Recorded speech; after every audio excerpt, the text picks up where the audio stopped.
ودي حاجة كويسة إن مؤخرا ابتدى المصريين هم اللي يترجموا النصوص ويفهموها.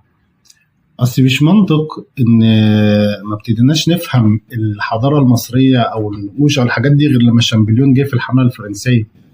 طب ما النص اللي احنا لسه ذاكرينه دلوقتي حالا اللي مترجم 870 يعني قبل الحملات دي والحاجات دي كان حد عربي مترجمه، والعلماء العرب كانوا بيفهموا في اللغة دي. ده يفهمنا ليه مكتبة الإسكندرية اتحرقت 5 مرات.